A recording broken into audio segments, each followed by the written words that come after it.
മനുഷ്യ നമ്മളൊക്കെ മാധ്യമ പ്രവർത്തകരായതുകൊണ്ട് തന്നെ നമ്മൾ കൃത്യമായിട്ട് വാർത്ത നിരീക്ഷിക്കാറുണ്ട്. അതുപോലെ തന്നെയാണ് മാധ്യമ സ്ഥാപനങ്ങൾ എടുക്കുന്ന നിലപാടുകൾ, അവർ സ്വീകരിക്കുന്ന നടപടികൾ, അവരുടെ രീതികളെല്ലാം നമ്മൾ ഫോളോ ചെയ്യാറുണ്ട്.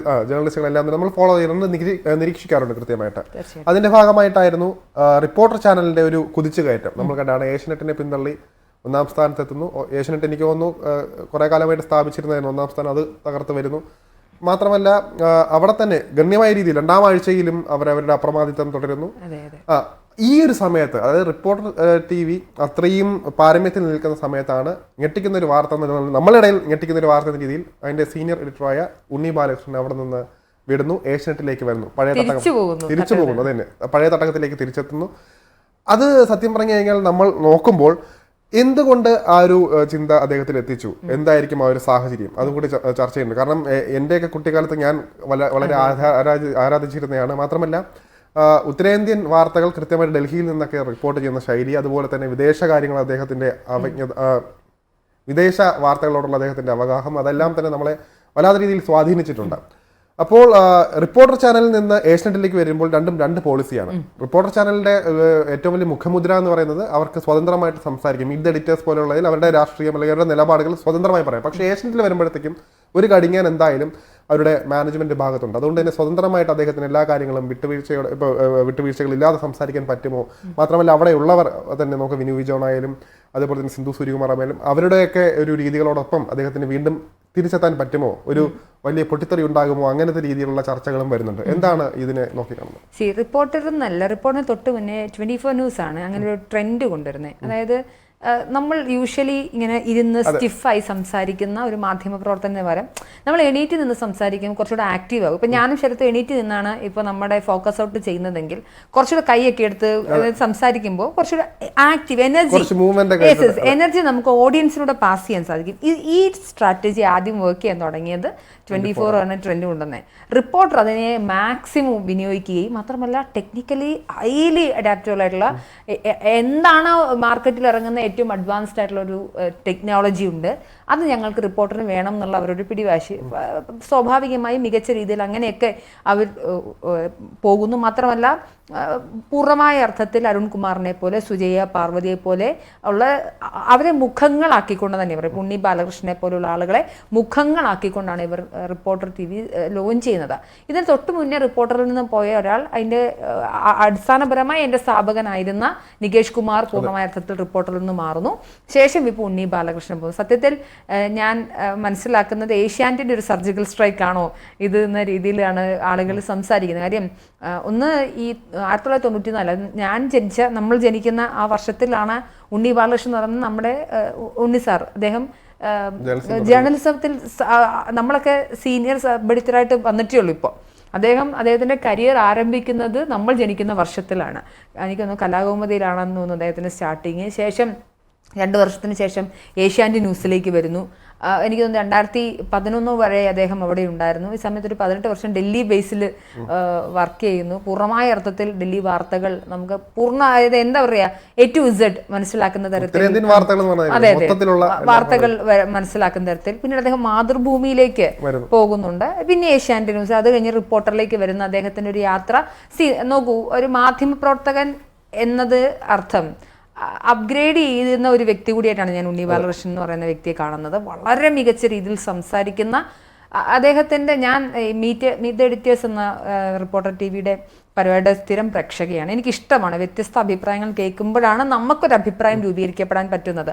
അപ്പോൾ അതിനകത്തൊക്കെ അദ്ദേഹം വളരെ വൃത്തിയായി സംസാരിക്കുന്ന, അതായത് ഒരു മാധ്യമ പ്രവർത്തകൻ നന്നായി സംസാരിക്കുന്ന ആളുകളോടൊക്കെ നമുക്ക് തോന്നുന്ന ഒരു സ്നേഹവും ഇഷ്ടവും അദ്ദേഹത്തിൻ്റെ മിക്ക പൊളിറ്റിക്കൽ സ്റ്റാൻഡുകളോടും നമുക്ക് ചേർന്ന് നിൽക്കാൻ പറ്റുന്ന തരത്തിലുള്ളൊരു വ്യക്തിയാണ്. അപ്പോൾ അദ്ദേഹം റിപ്പോർട്ടറിനെ പ്രത്യേകിച്ച് ബാർക്ക് റേറ്റിംഗ് ഒരു പ്രധാന ഘടകമാവുകയും അടിസ്ഥാനപരമായി ചാനൽ വർക്ക് ചെയ്യണമെങ്കിൽ ഫണ്ട് വേണം എന്നുള്ളതാണ്.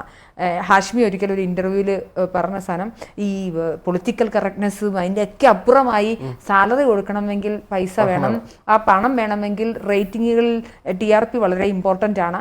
അങ്ങനെ വരുന്ന സമയത്ത് ബാർക്ക് റേറ്റിംഗ് പോലെയുള്ള കാര്യങ്ങൾ വളരെ ഇമ്പോർട്ടൻ്റ് ആണ്.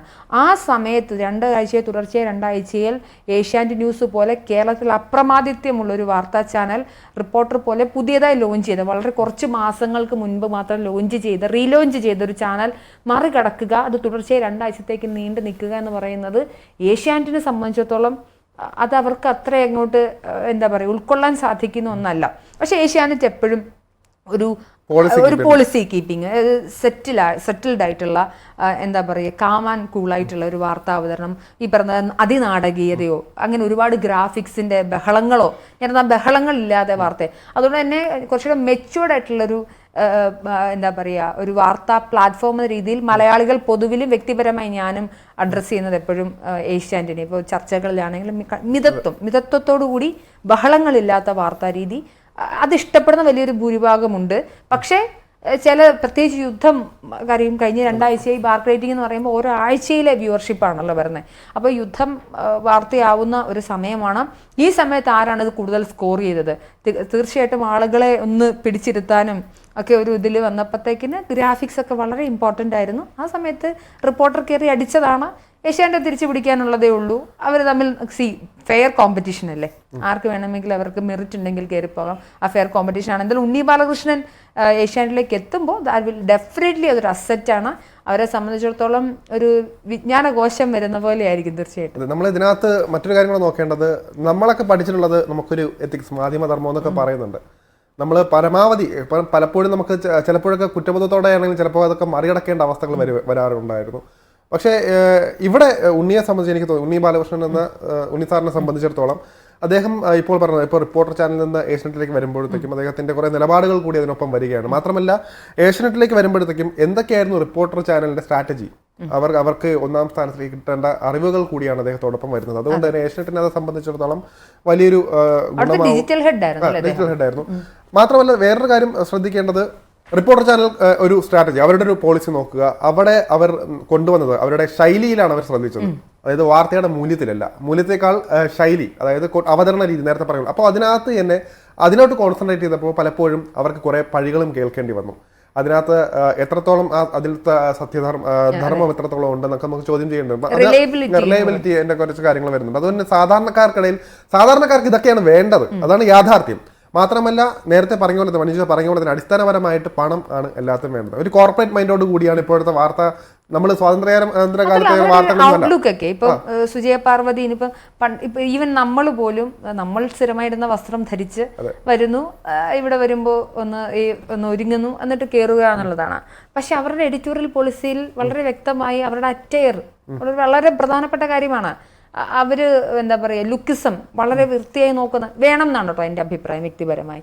അപ്പോൾ അങ്ങനെ നോക്കുന്ന ആളുകളാണ് ഞാൻ പറയുന്നത്. ലുക്കിസം എന്ന് പറയുമ്പോൾ കറുപ്പോ വെളുപ്പോ അല്ലെങ്കിൽ വണ്ണമോ മെലിഞ്ഞതോ എന്നല്ല ഞാൻ പറയുന്നത്, ഒരാളുടെ അപ്പിയറൻസ് അത് ഫീസിബിൾ ആകുമ്പോൾ അല്ലെങ്കിൽ അത് കാണാൻ പ്ലീസിങ് ആവുന്ന ആ രീതിനെ, അതിന്റെ വിഷ്വൽ ക്വാളിറ്റീനെയൊക്കെ ആ രീതിയിൽ ഉൾപ്പെടെയാണ് റിപ്പോർട്ടർ ഉടച്ച് വാർത്ത. നമ്മൾ തന്നെ ആലോചിച്ച് നോക്കുക, നമ്മളും ചാനലുകളുടെ കൂട്ടത്തിൽ റിപ്പോർട്ടർ വയ്ക്കുക ഒരു ശൈലി, കാരണം ആളുകളുടെ വികാരം മനസ്സിലാക്കിയാണ് അവർ കൊണ്ടുപോയിട്ടുള്ളത്. പക്ഷേ നേരത്തെ പറഞ്ഞ പോലെ തന്നെ ഇതിന് അടിസ്ഥാനപരമായിട്ടും നമ്മൾക്ക് അറിയേണ്ടത് അതിനകത്തുള്ള ജെനുവിനിറ്റിയാണ് പലരും നോക്കേണ്ടത്. റിപ്പോർട്ടർ ചാനൽ പല കാര്യങ്ങളിലും ഈ ഒരു കാര്യം ഇപ്പോൾ യുദ്ധത്തെ സമീപിച്ച രീതിയോട് എതിർപ്പുള്ള ആൾ കൂടിയാണ്. അതായത് പല കാര്യങ്ങളും തെറ്റിദ്ധരിപ്പിക്കുന്ന രീതിയിൽ വന്നു. ഇപ്പോൾ എയർപോർട്ടുകൾ അടക്കുന്ന കാര്യങ്ങളൊക്കെ അടക്കം വരുന്നു. വാർത്തയിൽ അവർ ഇൻവെസ്റ്റ് ചെയ്തു ഒരുപാട്. ഈ വാർത്തയ്ക്ക് ഈ ഒരു ചാനലിന് വേണ്ടി ഒരുപാട് ഇൻവെസ്റ്റ് ചെയ്തു. അപ്പോൾ അത് തിരിച്ചു കിട്ടണം എന്നുള്ള രീതിയിൽ ഒരു കോർപ്പറേറ്റ് ബുദ്ധി കൂടി അവർക്കുണ്ട്.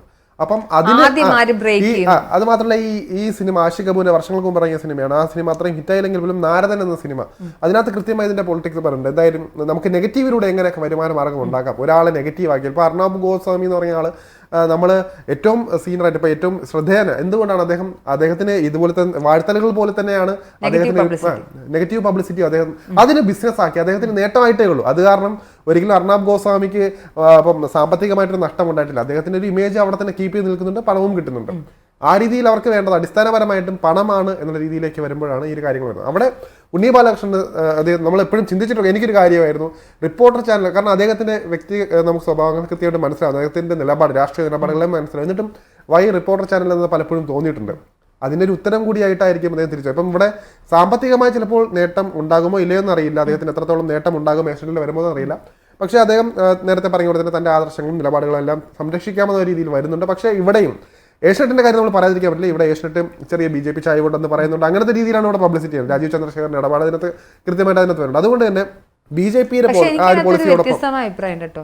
ഏഷ്യാനെറ്റ് ന്യൂസിനെ പോലെ ഗം പരിപാടി, നിശാന്തേട്ടന്റെ ഗം പരിപാടിയെ പോലെ രാജീവ് ചന്ദ്രസേൻ ഇതുപോലെ ട്രോൾ ചെയ്യുന്നൊരു ചാനൽ ഇല്ല എന്നുള്ളത്. പക്ഷെ നമുക്ക് കൈകാര്യം ചെയ്യുന്ന രീതി ഇപ്പൊ ഏഷ്യനെറ്റ് ഇപ്പൊ നേരത്തെ പറഞ്ഞ പോലെ തന്നെ പലരും ജനം TV ആയിട്ടാണ് കമ്പയർ ചെയ്യുന്നത്. അങ്ങനത്തെ രീതിയിലേക്ക് പക്ഷെ എപ്പോഴും ഏഷ്യനെറ്റാണ് എല്ലാവർക്കും വേണ്ടത്. കാരണം ജെന്യൂൻ പണ്ടൊക്കെ എല്ലാവരും പറയുന്നുണ്ടായിരുന്നു ന്യൂസ് വയ്ക്കണമെന്നല്ല, ഏഷ്യനെറ്റ് വെക്കുന്നേ പറയുള്ളൂ. ഇപ്പൊ ചാനലായാലും ന്യൂസ് ആയാലും ഏഷ്യനെറ്റ് എന്നുള്ള രീതി മാത്രമേ ഉണ്ടായിരുന്നു. 93 മുതൽ അവരും, അതായത് ഉണ്ണി ബാലകൃഷ്ണന്റെ അതേ കാലഘട്ടത്തിലാണ് ഏഷ്യനെറ്റും വരുന്നത്. അപ്പൊ അങ്ങനത്തെ രീതിയിൽ നോക്കുമ്പോഴത്തേക്കും ഏഷ്യനെറ്റിൽ ഒരു ജെന്യൂനിറ്റി ഉണ്ട് അങ്ങനത്തെ രീതിയിൽ. അപ്പൊ ആ ഒരു വിശ്വാസം തിരിച്ച് കീപ്പ് ചെയ്യുക, അതിന്റെ ഉണ്ണി ബാലകൃഷ്ണ ഇൻവെസ്റ്റ്മെന്റ് എത്രത്തോളം അതിനകത്ത് നിർണായകമാകുമെന്ന് നമുക്ക് കാണേണ്ട ഒരു കാര്യം. മാത്രമല്ല ഒരു 3 പതിറ്റാണ്ട് നീണ്ടു നിൽക്കുന്ന ഒരു മാധ്യമ പ്രവർത്തകന്റെ ഒരു വിജ്ഞാനം അല്ലാതെ അതിന്റെ എക്സ്പീരിയൻസ് എന്ന് പറയുന്നത് ഏഷ്യാനെറ്റിന് ഡെഫിനറ്റ്ലി അസറ്റ് തന്നെയാണ്. അദ്ദേഹം ഏത് ചാനലിൽ പോയാലും അസറ്റ് തന്നെയാണ്. എന്തായാലും ഇതൊരു വലിയ വാർത്തയാണ് നമ്മളെ സംബന്ധിച്ചിടത്തോളം. ആ വലിയ വാർത്തയിൽ അദ്ദേഹം എടുക്കുന്ന അദ്ദേഹത്തിന്റെ പൊളിറ്റിക്കൽ സ്റ്റാൻഡുകൾ അദ്ദേഹം അവിടെയും എവിടെയാണെങ്കിലും മാറ്റി പറഞ്ഞിട്ടില്ല. അങ്ങനെ ഒരു ഫ്ലെക്സിബിൾ ആയിട്ടുള്ള അഭിപ്രായങ്ങൾ മാറ്റുന്ന ഒരു മാധ്യമ പ്രവർത്തകൻ. ഏഷ്യനെറ്റിൽ വരുമ്പോൾ എങ്ങനെ നിങ്ങൾ നമ്മൾ നോക്കേണ്ടതുണ്ട്. കാരണം അവിടെ ഒരു പോളിസി നമുക്കറിയാം, ഒരു മിതത്വമുള്ളതാണ്. അവിടുത്തെ ആളുകൾ വിവിധ രാഷ്ട്രീയ ചായ്വുകളുള്ളതാണ്. നമുക്കത് പലപ്പോഴും വാർത്തയുടെ രീതി അവർ അവതരിപ്പിക്കുന്നതിന് നമുക്ക് മനസ്സിലാവും. പക്ഷെ അതിനൊക്കെ ഒപ്പം ഇദ്ദേഹത്തിന് നിൽക്കാൻ പറ്റുമോ, അത് ഏഷ്യനെറ്റിന് എത്രത്തോളം ഗുണമാകും. അത് മാത്രമല്ല വാർത്തയ്ക്കപ്പുറം നമുക്കറിയാം, വാർത്തയ്ക്കപ്പുറം പിന്നാമ്പുറത്ത് നമുക്കൊരു രാഷ്ട്രീയമുണ്ട്. അതിനകത്ത് അവിടെ ഒരു വിയോജിപ്പുകളുണ്ടോ, അത് ചാനലിനെ എത്രത്തോളം ബാധിക്കുമെന്നത് നമ്മളിവിടെ ചർച്ച ചെയ്യേണ്ട ഒരു കാര്യം തന്നെയാണ്.